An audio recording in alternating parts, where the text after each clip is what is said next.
और दोस्तों, रसूल अल्लाह सल्लल्लाहु अलैहि वसल्लम मस्जिद नबवी के बाहर निकले, बच्चे खेलते तो हुजूर की आदत करीमा थी, हुजूर बच्चों को सलाम करते, अस्सलामु अलैकुम, सलाम अलैकुम। अल्लाह अल्लाह, कुर्बान जाओ।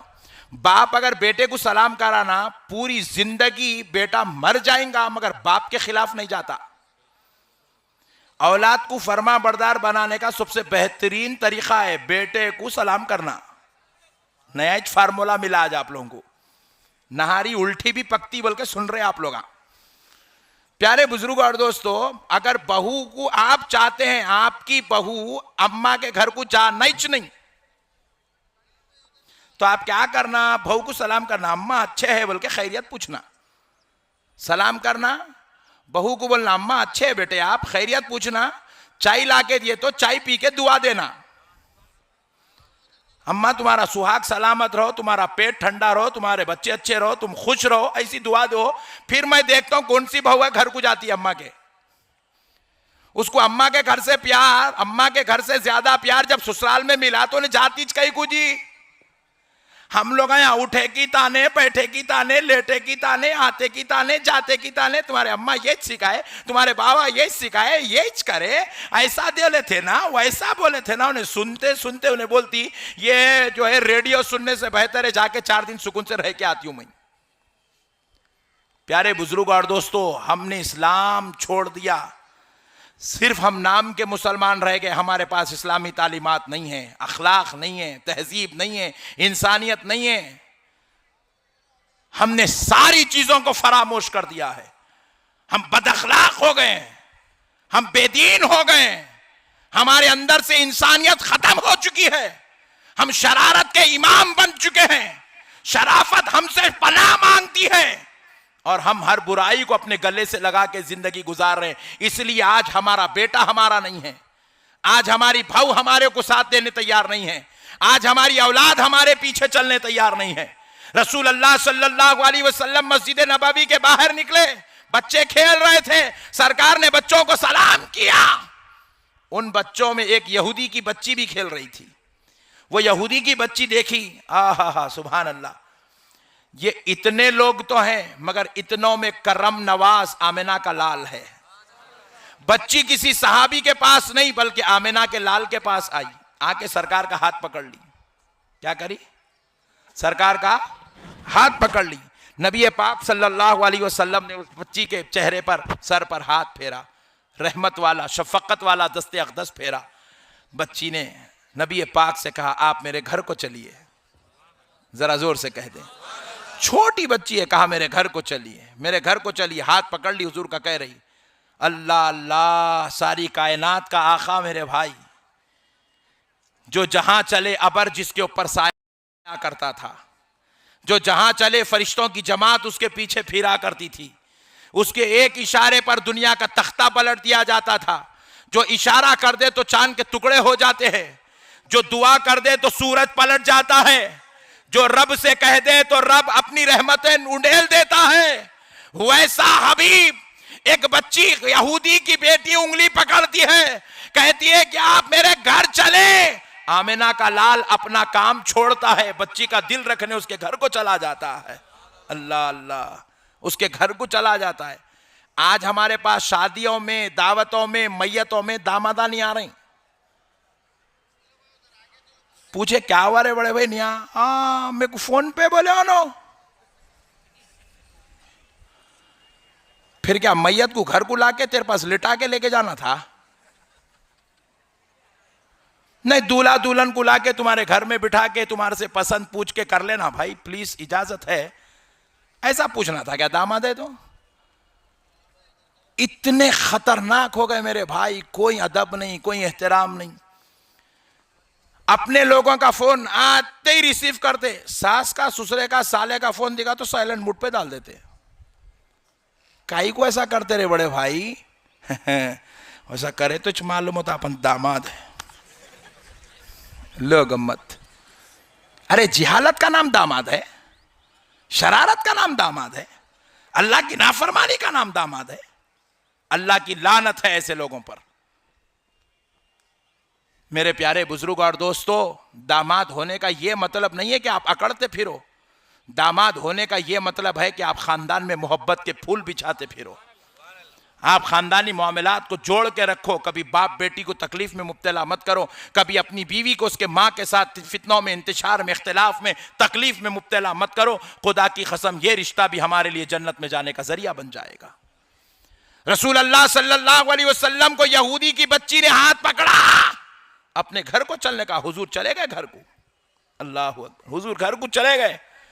अब बड़ी पते की बात सुनिए, वो जिसकी बच्ची थी वो कोई मामूली यहूदी नहीं था, वो इतना खतरनाक एंटी यहूदी था कि रसूल अल्लाह का उस जमाने में सबसे बड़ा और कट्टर दर्जे का दुश्मन था।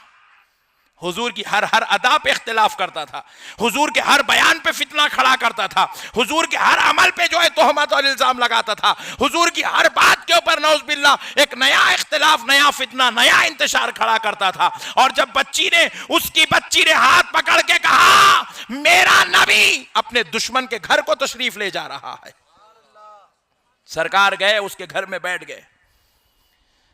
उसकी मां परेशान हो गई, रसूल अल्लाह घर को तशरीफ लाए। कहा मां मैंने कहा है मोहम्मद अरबी तशरीफ लाए। अल्लाह अकबर। हजरत अबू बकर, हजरत उमर भी अंदर तशरीफ ले गए, दीगर साहबा बाहर घर के खड़े हुए। घर छोटा है, सैर। कुछ देर गुजर गई, वो बेचारी बच्ची की मां बकरी का दूध दोह रही है ताकि हुजूर को पेश कर दूं। रसूल पाक अलैहिस्सलाम इंतजार में है। हाय हाय हाय, कुर्बान जाए दोस्तों, सारे नबियों का इमाम एक बच्ची की दावत पर घर में बैठा हुआ है। अल्लाह अकबर। हुआ क्या, कुछ देर बाद वो बच्ची का बाप जो एंटी यहूदी, जो इंतहाई कट्टर दुश्मन है, वो आया। नबी करीम सल्लल्लाहु अलैहि वसल्लम के साहबा को घर के बाहर ठहरे देखा, परेशान हो गया। शायद ये लोग मुझे मारने के लिए आए हैं, शायद ये मुझे बदला लेने के लिए आए हैं। साहबा इकराम आगे बढ़े, उसको अपने गले से लगाए, कहा मुबारक हो, मुबारक हो, अल्लाह का हबीब तेरे घर आ गया है, लामका वाला आज तेरे घर आ गया है, सिदरतुल मुंतहा पर खड़ने वाला आज तेरे घर आ गया है। फरिश्ते जिसकी इजाजत के बगैर जिसके घर में दाखिल नहीं होते, वो नबियों का इमाम आज तेरे घर में आ गया है। साहबा ने उसको मुबारकबाद दी है। वो अंदर आया, जैसे नबी पाक को अपने घर में देखा, हुजूर पाक अलैहिस्सलाम ने उसका बड़े ही प्यार के साथ, मोहब्बत के साथ उसको अपने करीब बुलाया, अपने दामन रहमत में बुलाया। खुदा की कसम, अभी नबी घर के बाहर नहीं निकले, वो चिल्ला उठा, बेशक यही इस्लाम है जो दुश्मनों के साथ भी सिले रहमी करता है, जो दुश्मनों के साथ भी मोहब्बत करता है, जो अपने सताने वालों को सताकर बदला नहीं देता, दुआओं से बदला देता है, मोहब्बतों से बदला देता है, प्यार से बदला देता है। यह कहता हुआ अंदर गया, अपनी बीवी को लाया, कहा ऐ मोहम्मद कलमा पढ़ा दो, मैं भी मुसलमान होना चाहता हूं।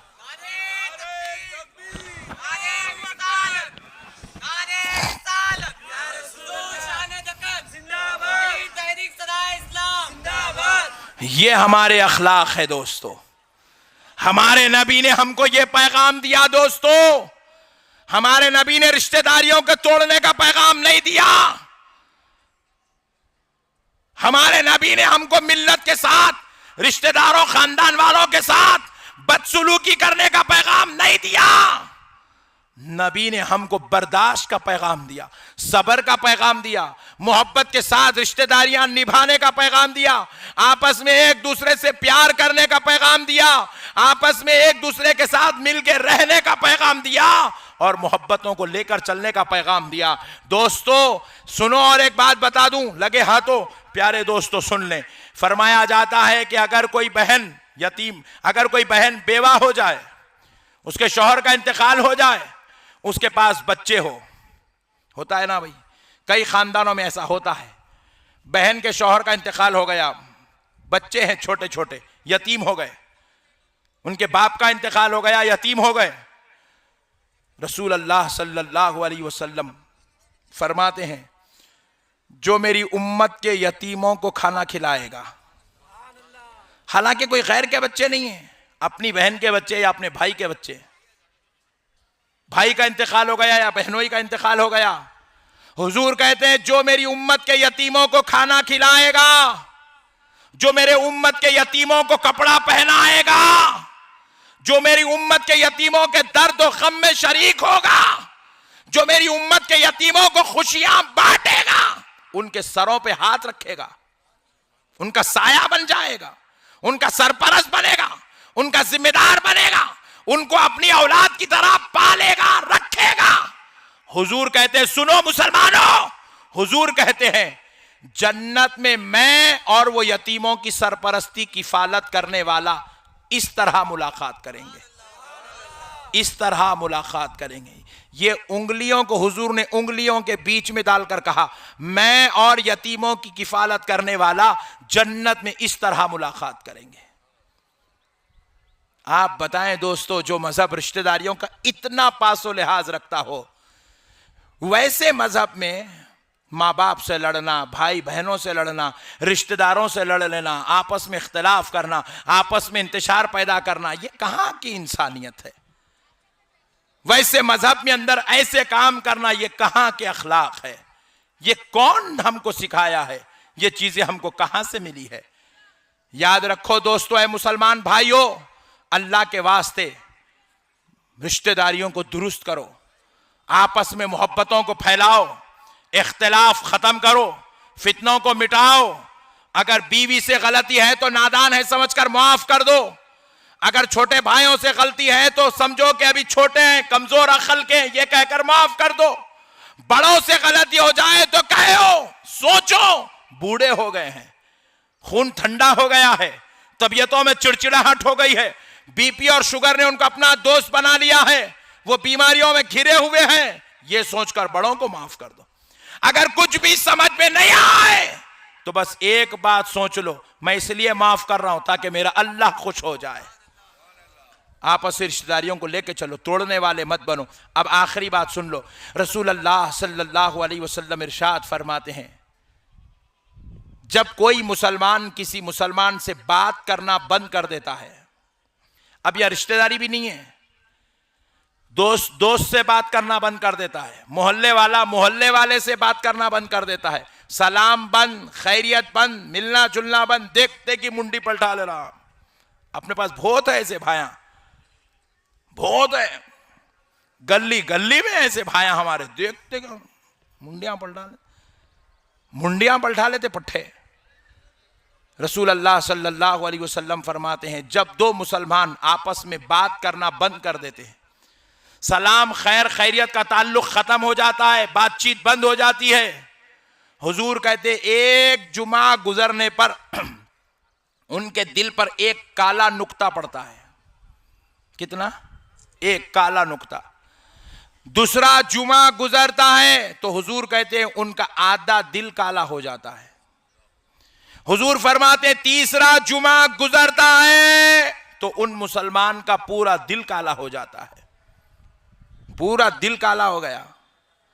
रसूल अल्लाह सल्लल्लाहु अलैहि वसल्लम फरमाते जब मुसलमान आपस में बातचीत सलाम कलाम बंद करते हैं तो 3 जुमा गुजरने पर पूरा दिल काला हो गया। और फरमाते हैं काले दिल वाले की ना दुआ कबूल होती है ना इबादत कबूल होती है।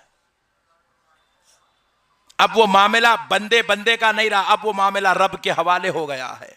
अल्लाह कह रहा है दिल वाले निकल, मेरी जो तेरी दुआ कबूल करनी नहीं है। तू अपने माँ का दिल तोड़ कर आया है, अपनी बीवी का दिल तोड़ कर आया है, अपने भाई का दिल तोड़ कर आया है, अपने बच्चों का दिल तोड़ कर आया है, मुझे तेरी दुआ कबूल करनी नहीं है, निकल जा मेरे दरबार से। तेरे घर वाले तुझसे खुश नहीं है तो तेरा रब भी तुझसे खुश नहीं है। अल्लाहु अकबर। अल्लाह के वास्ते दीन को समझो दोस्तों, अपने आप को संभालो, अपनी ईमानी कैफियत को संभालो, अपनी रिश्तेदारियों को संभालो, अपने आमाल को संभालो, अपनी मुसलमानियत को संभालो, अपने मजहब को संभालो। ये हमारा अव्वलीन फरीजा है मेरे भाई। दुनिया से आए सद्दाम हुसैन जैसा बादशाह चले गया, गया नहीं गया? सद्दाम हुसैन मेरे भाई, उसकी कुर्सी पे बैठने जॉर्ज बुश अमेरिका को आया करते, कैसी है देखेंगे बोल के। वो सल्तनत का मालिक दुनिया से चले गया मगर कुछ भी लेके गया मेरे भाई? जरा बताएं। खजाफी जैसा बादशाह लिबनान का दुनिया से चला गया मगर साथ में कुछ भी लेकर नहीं गया, कुछ भी नहीं ले गया मेरे भाई। हुजूर निजाम मीर उस्मान अली खान साहब दक्कन के बादशाह दुनिया से गए मगर दुनिया से कुछ भी नहीं ले गए। जब बड़े बड़े बादशाहों कुछ नहीं ले गए तो हम लोग तो गरीब लोग आए, फकीर मिस्किन लोग आए, इतने लोग बैठे हुए। मैं समझता हूँ इसमें से 70% तबका आज भी ऐसा है कुर्बानी नहीं दे रहा। पकड़ के पूछे कहीं को नहीं दे रहे, बड़े गरीब है मौलाना। जिनके पास कुर्बानी देने के पैसे नहीं है तो उन्हें लिख जाएंगे क्या? जरा सोचो, लिख जाएंगे? जरा बोलो ना जी। कुर्बानी नहीं दे रहे हैं, कहां से लेके जाएंगे? हैच नहीं कुछ भी। सोचो मेरे दोस्तों, जिनका ने था वो कुछ भी नहीं ले गए, हमारे का ने हैच नहीं तो हम क्या लेके जाएंगे? मगर खुदा की कसम जाएंगे, दुनिया से जाना हक है। जब जाएंगे माँ बाप की दुआएं साथ में लेकर जाएंगे, रिश्तेदारों का हुकूक अदा करना साथ में लेकर जाएंगे, पड़ोसियों के साथ नेक बर्ताव करना साथ में ले जाएंगे, मोहल्ले वालों के साथ आला अखलाक आला किरदार ये साथ में लेकर जाएंगे। इंशाअल्लाह अमल करेंगे मेरे भाई, करेंगे मेरे भाई। अल्लाह चाहा तो आज के दिन को अपने लिए रहमत वाला दिन बना लो, इनाम व फजल इकराम व करम वाला दिन बना लो। आज के दिन इख्तिलाफ खत्म, इंतशार खत्म, फितने खत्म, मोहब्बतों को आम करो, आपस में एक दूसरे के साथ नेक बर्ताव करो और दिल बड़ा रखो, माफ कर दो। अगर छोटा भाई चल के नहीं आ रहा है, बीवी इख्तिलाफ करके चले गई, चल के नहीं आ रही है, बेटा इख्तिलाफ करके गया नहीं आ रहा है, आप खुद चले जाइए घर को, जाके सीने से लगा के दिल बड़ा करके बुला के ला लीजिए। अल्लाह ताला आपके एक एक कदम जो रिश्तेदारी निभाने के लिए उठा है, मुझे कहने दीजिए, एक एक कदम के बदले में अल्लाह आपको एक एक हज का सवाब अता फरमाएगा।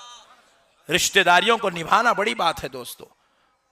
बस अल्लाह के वास्ते इस बयान को, इस गुफ्तगू को अपने जहन में जगा दीजिए। खाली सुन के वाह वाह करके मत जाइए, अमल करिए, अल्लाह राजी होगा, आखिरत मिलेगी, जन्नत में जगह मिलेगी। दुनिया से जाएंगे तो खबर में रहमत होगी, अल्लाह के अजाब से बचेंगे। और दोस्तों आज कुर्बानी का दिन है। कुर्बानी करने के बाद आपके जानवर का जो भी गोबर निकलता है, अंदर के अंतड़ियां क्या क्या निकलते, वो लेके जाके बाजू वाले के घर के सामने नको फेंको। नहीं फेंकते क्या? कचरा कुंडी बल्कि बाजू वाले घर का नहीं फेंक दे रहे हैं। गोश्त कबाबा हम लोग खा रहे हैं, 5 दिन तक बदबू होने सुन रहा। अल्लाह के वास्ते ऐसा मत करो, आपके घर के सामने रखो, GHMC की गाड़ी आएंगी, आप उसमें डाल दो, नहीं आई आप खुद लेके जाके ऐसे दूर मुकाम पर फेंको जहां पर कोई आदमी को उसकी वजह से तकलीफ नहीं होती हो।